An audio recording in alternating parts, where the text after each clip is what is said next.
What's in your personal skills toolkit? Are you handy and like to work with power tools? Are you physically strong? Is safety important to you? If this sounds like you might be interested in a career as a construction craft laborer. Construction craft laborers prepare and clean up, move materials and equipment, and break down and remove materials on building or renovation sites.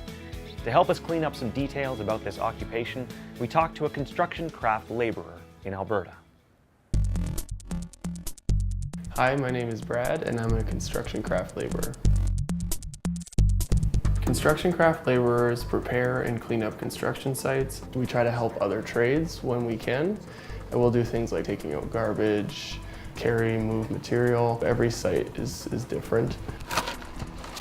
We can work on a variety of structures, buildings, and premises. It's all centered around construction, but there are laborers working on oil and gas sites, roadways, canals, new construction, old construction, demolition.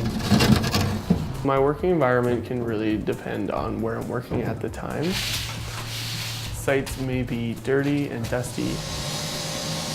Typically it's loud. We want to be wearing ear protection. There's lots going on. The hours can vary from a typical 8-hour workday to upwards of 12 hours or more, depending on the job that needs to be done. We could be working weekends potentially, and also even some holidays. Obviously, the hazards would be high work. My duties can really vary from day to day, but typically we want to do what's called a hazard assessment, which will be a worksheet that we do where we go through all the different hazards in the areas. From there, we will go and carry out our tasks, which could be anything from cleaning up, moving garbage, potentially pouring, mixing concrete, setting up scaffolding, taking down scaffolding, snow and ice removal, and generally just making sure that the site is safe. There's lots of things that are always happening on site, so we want to make sure that we're being aware of our surroundings and aware of any safety protocols that are in place. For tools and equipment that I would use on a job site would be pretty much all hand tools, so tin snips, pliers, screwdrivers, hammers, all those are really common to be using. And for the power tool side of things, we'll be using drills, even sometimes bobcats. The personal protective equipment that a construction craft laborer would need to wear is pretty standard for every job site. Safety glasses, safety vest, hard hat, of course steel-toed boots, cut-resistant gloves, and respiratory equipment when needed.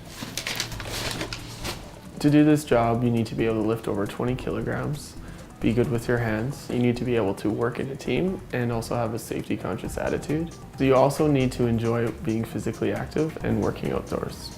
And really, most of all, what's needed is just being able to take direction and being very aware of your surroundings.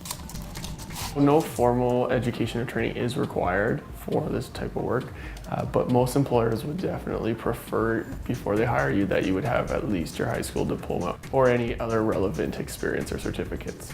And these can really vary from things like our fall protection, which is wearing a harness, WMIS, which is working with hazardous materials, as well as tickets for operating different machinery like bobcats and forklifts. In terms of advancement, there's really great opportunity for a construction craft laborer to work their way up to lead hand, foreman, and even supervisory roles like a superintendent. Yeah, we're just going to do the base work. What attracted me to being a construction craft laborer was really an opportunity to be in an environment where I got to work with lots of different trades and get an opportunity to learn lots about the construction industry and to kind of get a good idea of what everybody's roles are on a construction site and how things work. Construction craft laborers are physically fit and enjoy working in different locations and environments. Check out more about this occupation, including certification requirements and salary ranges, in the occupational profile on the ALICE website, and find out about related occupations like bricklayer, carpenter, or concrete finisher. Explore the possibilities. Go to alice.alberta.ca.